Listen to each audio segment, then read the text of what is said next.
July 16, 1945, 5:29 a.m. The New Mexico desert explodes with the light of 1,000 suns.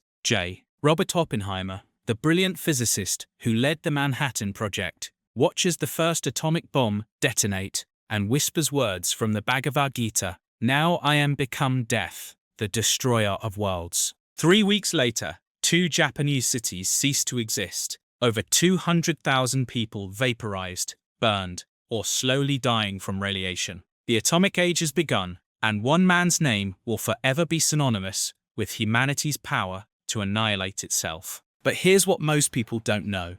Robert Oppenheimer had a family, a wife, 2 children. And when you're the child of the man who helped create the weapon that could end civilization, you don't just inherit a name, you inherit a moral crisis that will define every moment of your existence. This is the story of what happened to the Oppenheimer family after the bomb. The wife, who knew too much and paid the price. The son, who became a particle physicist, following in his father's footsteps while wrestling with his shadow. The daughter, who rejected science entirely, searching for meaning in the wreckage of her father's legacy. The brother, who suffered persecution for his political beliefs. And the extended family members, who watched as their brilliant relative became both a hero and a villain in the span of a single decade. Because when your father splits the atom, the fallout doesn't just affect nations, it shatters families too. This is the untold story of the Oppenheimer children, the burden they carried, the choices they made,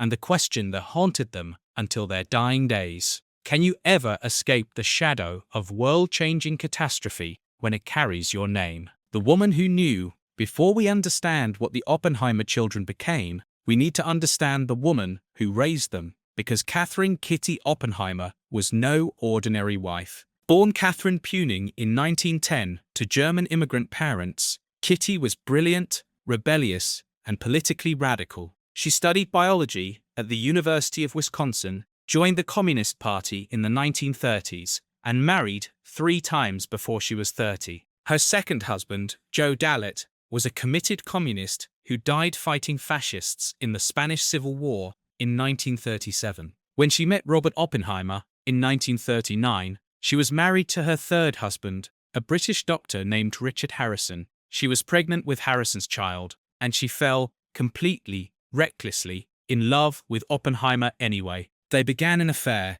She divorced Harrison. On November 1, 1940, she married Robert Oppenheimer while visibly pregnant with another man's child. That baby, a son named Peter, died in infancy in May 1941, just 6 months old. The loss devastated her. But here's what makes Kitty's story so crucial. She wasn't just Robert's wife. She was his intellectual partner, his emotional anchor, and his political liability all at once. On May 12, 1941, Kitty gave birth to their first child together, Peter Oppenheimer. 2 years later, on December 7, 1944, the anniversary of Pearl Harbor, their daughter, Catherine Tony Oppenheimer, was born in Los Alamos, the secret city in the New Mexico desert where the atomic bomb was being built. These children were born into secrecy, born into a world where their father disappeared for days, working on something their mother couldn't fully discuss,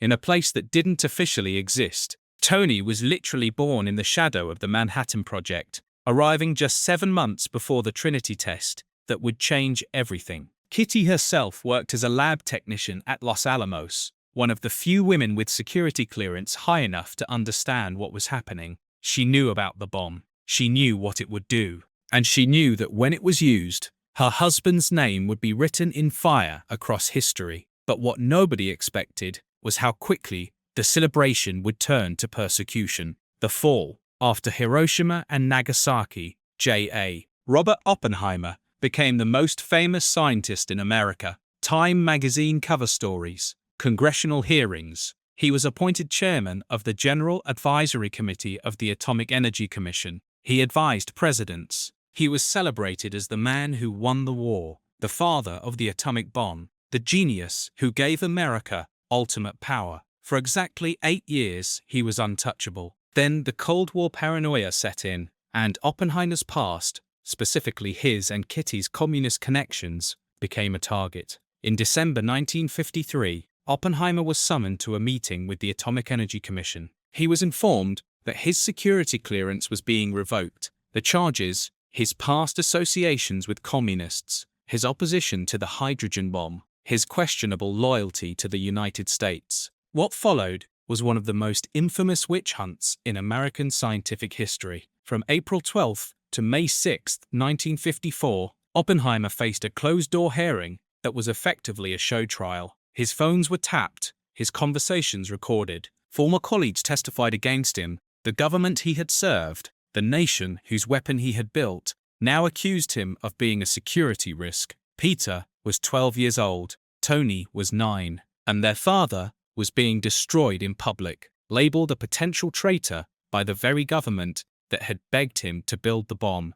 On June 29, 1954, the Atomic Energy Commission officially revoked Oppenheimer's security clearance. He wasn't convicted of any crime, he wasn't charged with espionage, but his reputation was shattered, his career effectively ended. The hearing devastated him. But here's what most people don't realize: it destroyed Kitty even more. Kitty had a dark spirit, was the brutal and bloody skin-case plant. The isolation of Los Alamos, the moral weight of the bomb, the loss of her infant son Peter, all of it drove her to drink. But after the 1954 hearing, her alcoholism spiraled completely out of control. She became bitter, angry, impossible to live with. She lashed out at Robert, at the children, at anyone within reach. She drank from morning until night. And Peter and Tony Oppenheimer, children who should have been protected, instead became witnesses to their mother's disintegration.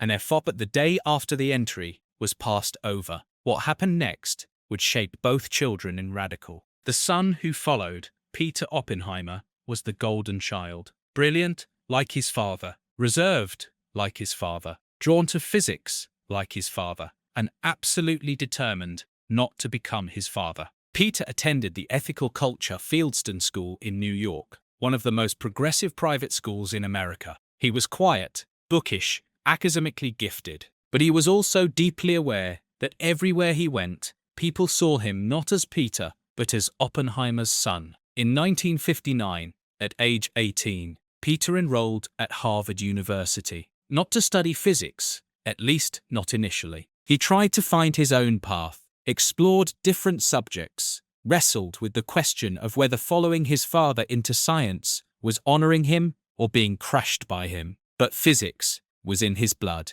By his junior year, Peter had declared physics as his major. He completed his undergraduate degree in 1963, then continued at Harvard for graduate work. His dissertation focused on high-energy particle physics, about as far from weapons development as you could get while still being a physicist. Here's the thing about Peter: he was genuinely brilliant in his own right. His professors at Harvard said he had his father's mathematical intuition, his ability to see patterns others missed. But Peter never wanted to be compared. He published papers under his full name, Peter Oppenheimer, not J.P. Oppenheimer, or any variation that might obscure the connection, but also never trading on it. In 1965, Peter married Sylvia Resnick, a fellow academic. They had 3 children together: Dorothy, born 1967, Charles, born 1969, and Roberta, born 1972. Dieter was building a quiet, normal life, or as normal as possible for someone with that last name. But February 18, 1967, changed everything. Robert Oppenheimer died of throat cancer at age 62. The man who became death died slowly, painfully, his brilliant mind trapped in a failing body. He was rehabilitated somewhat in his final years. President Lyndon Johnson had awarded him the Enrico Fermi Award in 1963, a symbolic gesture of forgiveness, but he died still stripped of his security clearance, still marked by the 1954 hearing. Peter was 25 when his father died, and within months, something unexpected happened. Kitty Oppenheimer began to unravel completely.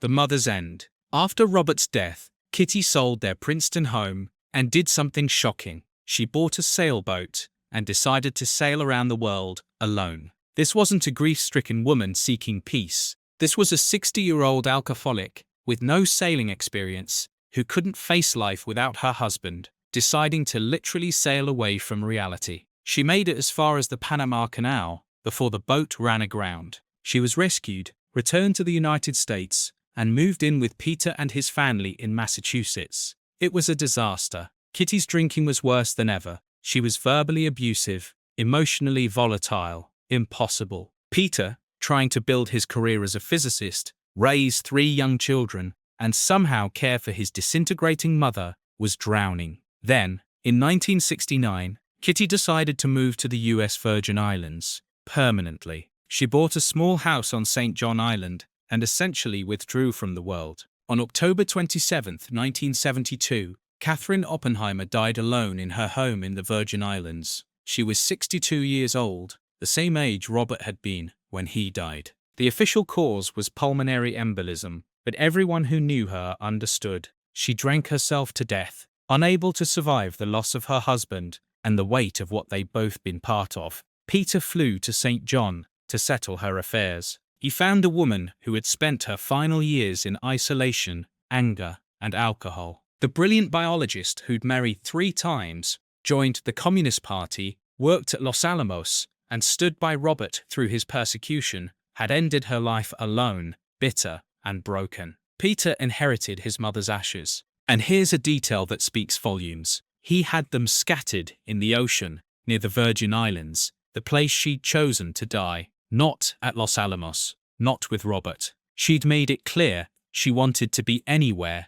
but in the shadow of the bomb. But while Peter was building a stable, quiet life in physics, his younger sister Toni was on a completely different path, one that would end in tragedy. The daughter, who rejected everything, Catherine Toni Oppenheimer, never had a chance at normal. Born on December 7, 1944, Pearl Harbor Day, in Los Alamos, the secret city where the atomic bomb was being built. Toni's entire childhood was defined by things she couldn't understand and couldn't escape. She was 4 years old when her father lost his security clearance. 9, when she watched her mother spiral into alcoholism. She grew up in the aftermath, in the house of a broken hero and a self-destructive wife. Unlike Peter, who was reserved and intellectual, Toni was artistic, emotional, rebellious. She rejected science completely. She wanted nothing to do with physics, nothing to do with her father's legacy. In the early 1960s, Toni moved to St. John in the US Virgin Islands, the same place her mother would later choose for her final exile. Toni was searching for escape, for a life that had nothing to do with atomic weapons, or Manhattan projects, or congressional hearings. She worked odd jobs. She tried to build a life off the grid, away from the Oppenheimer name. She struggled with depression, deep, clinical depression that was never properly treated. And then she met Joseph Prentice. Prentice was a local on St. John, and he and Toni began a relationship. They never formally married, but by all accounts, they lived together, tried to build something stable. Toni threw herself into the relationship with desperate intensity, seeing it perhaps as her chance to finally be something other than Bendy Sunja, Oppenheimer's daughter. But she couldn't outrun the shadow. In 1972, Kitty moved to St. John, to the same island where Toni had fled to escape her. Mother and daughter, both running from the same ghost,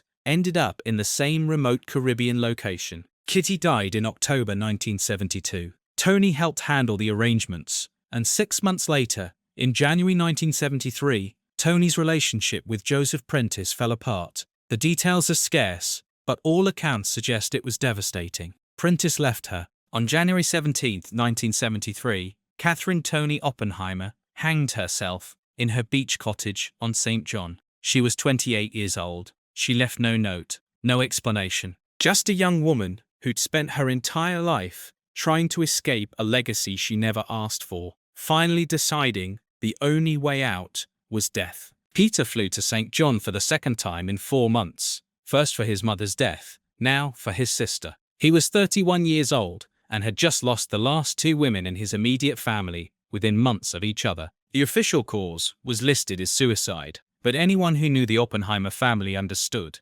Toni was another casualty of the atomic bomb, just as surely as anyone who died in Hiroshima. The brothers' persecution. While Robert's immediate family was collapsing, his younger brother Frank was fighting his own battle with the legacy. Frank Freeman Oppenheimer born in 1912, was also a brilliant physicist. He worked on the Manhattan Project alongside Robert, contributing to the weapons development. But unlike Robert, Frank never achieved the same fame or faced the same level of persecution. Actually, that's not true. Frank faced something potentially worse. In the late 1940s, Frank admitted to having been a member of the Communist Party in the 1930s. This was before the McCarthy era really took hold, and he thought honesty would protect him. It destroyed him instead. In 1949, Frank was fired from his position at the University of Minnesota, blacklisted. No university would hire him. He couldn't get research funding. He couldn't teach. The man who'd helped build the atomic bomb couldn't get a job in academia because of his political beliefs from a decade earlier. So Frank Oppenheimer did something extraordinary. He became a rancher. He and his wife Jackie bought a cattle ranch in Colorado. For nearly a decade, one of America's most brilliant physicists raised cattle and lived in obscurity, exiled from the scientific community he'd helped revolutionize. But here's where Frank's story diverges from Robert's in a crucial way. Frank refused to be bitter. In 1957, he was finally able to return to teaching, taking a position at the University of Colorado. But he didn't go back to weapons research or high-energy physics. Instead, he became passionate about science education, making physics accessible to ordinary people, not just academics or government contractors. In 1969, Frank founded the Exploratorium in San Francisco, one of the first interactive science museums in the world. The concept was revolutionary: hands-on exhibits that let people experience scientific principles directly. No weapons, no classified research, just pure exploration and learning. Frank dedicated the rest of his life to this mission. He had 2 children with Jackie, Michael and Judith. Both were raised far from the atomic legacy, in a family that valued education and curiosity without the moral burden of weaponization. Frank Oppenheimer died on February 3, 1985, at age 72. By then, the Exploratorium was internationally famous, visited by millions. He'd taken the Oppenheimer legacy, intellectual brilliance, scientific curiosity, and redirected it towards something life-affirming rather than life-destroying. But his redemption arc only highlights how differently Robert's own children fared. Peter's quiet life. After Tony's suicide in 1973, Peter Oppenheimer made a conscious choice. He would live quietly, raise his family, do his work, and never court attention. He continued his career in particle physics, eventually becoming a respected professor at the University of New Mexico, ironically, the same state where his father had built the bomb. But Peter's work was purely theoretical, purely academic. No weapons, no government contracts, just physics for the sake of understanding the universe. Peter and Sylvia raised their 3 children, Dorothy, Charles, and Roberta, far from the spotlight. They didn't talk much about their grandfather. They didn't trade on the name. Peter gave occasional interviews about Robert, always measured, always careful, always emphasizing his father's complexity rather than lionizing or condemning him. In the 1980s and 1990s, as the Cold War ended and cultural attitudes toward the atomic bomb shifted, there were renewed attempts to rehabilitate Robert Oppenheimer's reputation. Documentaries, books, academic conferences. Peter participated selectively. He wanted his father remembered accurately, as a brilliant man who made consequential choices, some good, some catastrophic. Not as a hero, not as a villain. As a human being who changed history and paid a terrible price. But here's the detail that reveals everything about Peter's relationship to his father's legacy. Peter Oppenheimer never published a memoir, never wrote a Terrell book, never capitalized on the Oppenheimer name, despite countless opportunities. He could have made millions selling his story, revealing family secrets, offering intimate details about growing up as the son of the destroyer of worlds. He chose silence instead, not the traumatized silence of his sister Tony, but a deliberate, dignified silence, a refusal to commodify his family's pain or profit from his father's infamy. Peter died on February 3, 2021, at age 79, exactly 36 years to the day after his uncle Frank died. He passed away quietly in New Mexico, survived by his wife, his 3 children, and several grandchildren who carry the Oppenheimer name into the 21st century. But Peter's grandchildren face a new challenge: the resurrection of their great-grandfather's story. The resurrection. In 2000, the biography was exhaustive, balanced, brilliant, and it won the Pulitzer Prize. Suddenly, a new generation was discovering Oppenheimer's story, not through Cold War propaganda or McCarthyist paranoia, but through serious historical scholarship. Then, in July 2023, Christopher Nolan released Oppenheimer, a 3-hour epic film based on the Bird Sherwin biography. Cillian Murphy portrayed Robert with haunted intensity. The film made $950 million worldwide. It won 7 Academy Awards, including Best Picture.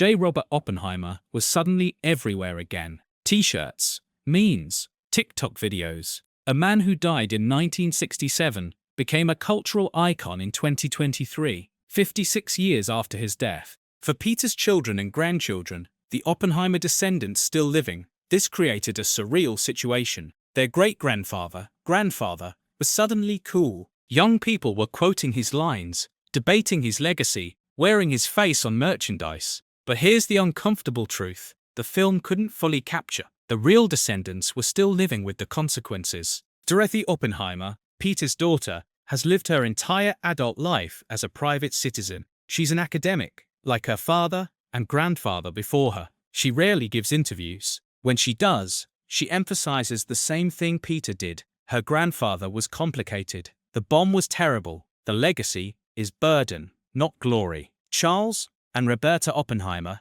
have been even more private. They've built careers entirely separate from physics, science, or their family name. They represent the 4th generation trying to escape the gravity of what happened in 1945. And the question that halts them is the same one that haunted Tony, that shaped Peter, that defined the entire Oppenheimer lineage. How do you inherit responsibility for something you had no part in creating? The extended family. The Oppenheimer family story extends beyond Robert's immediate descendants. His first wife, Frank's children, the cousins and nephews and nieces, all of them carried the weight differently. Frank's children, Michael and Judith Oppenheimer, grew up with a father who'd been persecuted, but who chose redemption through education. They saw a different path, not denial, not capitalization, but transformation, taking the intellectual legacy and using it for public good. Michael became an environmental scientist, focusing on climate change, using science to prevent catastrophe rather than create it. Judith pursued education and social justice. Both embodied Frank's philosophy: science should serve humanity, not destroy it. Meanwhile, Robert's friends and colleagues from Los Alamos faced their own reckonings. Some, like Edward Teller, the father of the hydrogen bomb, continued weapons work and testified against Oppenheimer at his hearing. Others, like Hans Bethe, became nuclear disarmament advocates, haunted by what they built. But it's the next generation, Robert's grandchildren and great-grandchildren, who face perhaps the most complex inheritance. They didn't know him. They weren't shaped by his personality, his brilliance, his flaws. They only know the mythology, the destroyer of worlds, the man who split the atom, the tragic hero of mid-century America. And they have to decide, is that legacy something to honor, something to atone for, or something to transcend entirely? The moral questions. Let's be brutally honest about what we're really asking when we talk about the Oppenheimer family legacy. Robert Oppenheimer didn't commit genocide. He didn't personally drop the bombs on Hiroshima and Nagasaki. He was a scientist who solved a physics problem that others, military leaders, politicians, presidents, decided to weaponize. But he knew what he was building. He knew it would be used. And when he saw the devastation, when he understood that 200,000 people had been incinerated, that was part of the world which helped create, and still said he felt like he had blood on his hands. So what do his children owe? What does Peter owe? What did Dorothy and Charles and Roberta owe? Peter spent his life trying to be a good physicist without being his father. He succeeded. By most measures, he contributed to theoretical physics, taught students, lived ethically. But he could never fully escape the question: was it enough to simply not continue the destruction? Or did he have an obligation to actively fight against what his father had started? Tony tried to escape entirely. She rejected science, fled to the Caribbean, sought a life completely disconnected from the atomic age, and it killed her anyway. Because you can't outrun inherited trauma. You can only face it or be consumed by it. Frank chose transformation, taking the Oppenheimer intellectual legacy and redirecting it toward education and wonder. The Exploratorium stands as a monument to this choice. Science as exploration, not annihilation. But here's the question that none of them could fully answer. If your father creates the means to end human civilization, and that technology still exists, still threatens the world, are you responsible for trying to stop it? Or is simply living a good life, a peaceful life, enough? The legacy today, as of 2026, the Oppenheimer family continues. Peter's children and grandchildren are alive, living private lives, carrying a name that means more to history than it does to them personally. The atomic bomb still exists. Nuclear weapons have proliferated. 9 countries now possess them. The total global arsenal could end human civilization dozens of times over. The doomsday clock sits at 90 seconds to midnight, the closest it's ever been. Robert Oppenheimer's creation didn't just kill 200,000 people in 1945. It created a permanent existential threat that hangs over every human being alive today, and his descendants live with that knowledge. In 2022, 69 years after his security clearance was revoked, the U.S. Department of Energy officially vacated the 1954 decision. Secretary Jennifer Granholm issued a statement saying the hearing was a flawed process that violated the Commission's own regulations and that the decision was an unfortunate episode in our history. Too late for Robert, too late for Kitty, too late for Tony. But Peter's children released a statement saying the reversal brought some measure of peace. Not absolution, their grandfather still built the bomb, but recognition that he'd been wronged by the same government he'd served. The Oppenheimer family today represents something profound, the multi-generational inheritance of world historical consequence. They didn't choose to be born into this legacy. Peter didn't choose his father. Dorothy and Charles and Roberta didn't choose their grandfather. The great-grandchildren bearing the Oppenheimer name in 2026 had no connection to the Manhattan Project whatsoever, but they all carry it in their DNA, in their names, in the questions people ask when they learn who their ancestor was. The weight of history. Here's the truth about the Oppenheimer family that no movie or book can fully capture. They're ordinary people crushed by extraordinary history. Peter wasn't a hero. He was a decent physicist, a good father, a man who tried to live ethically in the shadow of the atomic bomb. Tony wasn't a villain. She was a traumatized woman who couldn't escape the weight of being born in Los Alamos, of growing up as the daughter of death. Frank chose redemption through education. Kitty chose alcohol and isolation. The extended family scattered across America, some embracing the legacy, some fleeing it, all of them marked by it. And the profound question their story raises isn't about them at all, it's about all of us. Because J. Robert Oppenheimer didn't just create a weapon, he created a moral crisis that extends across generations. The bomb exists, it can't be uninvented, the knowledge can't be erased, and every generation since 1945 has inherited the question, what do we do with the power to destroy ourselves? The Oppenheimer family lived this question intimately. Peter answered it by living quietly and refusing to weaponize his work. Tony answered it by giving up entirely. Frank answered it by transforming destruction into education. Kitty answered it by drinking until she died. But what's your answer? Because you're part of this legacy too. We all are. We all live in the atomic age that Oppenheimer helped create. We all exist under the shadow of weapons that could end civilization in hours. We all carry the inheritance of that July morning in 1945 when the desert lit up like the sun and humanity proved it could destroy itself. The Oppenheimer children couldn't escape their father's legacy. But maybe that's not the point. Maybe the point is what you do with the inheritance. Peter chose responsibility without glory. Tony chose escape and found only death. Frank chose transformation. And Peter's grandchildren, the ones alive today, are still writing their answers. Because here's the brutal, beautiful truth. Legacy isn't about what you're given. It's about what you do with it. J. Robert Oppenheimer became death. His children became teachers, scientists, and tragedy. His grandchildren became private citizens, trying to live good lives despite a name that echoes across history. And all of them, every single one, had to answer the same impossible question: how do you inherit the end of the world and choose to build something instead? The Oppenheimer family is still answering every day with every choice, just like the rest of us, because we're all children of the atomic age now. We're all inheriting what was built in that New Mexico desert, and what we do with that inheritance, whether we choose responsibility or denial, transformation or escape, confrontation or capitulation, will determine whether Oppenheimer's legacy ends in catastrophe or redemption. The bond still exists. The knowledge still exists. The threat still exists. What will you do with your inheritance?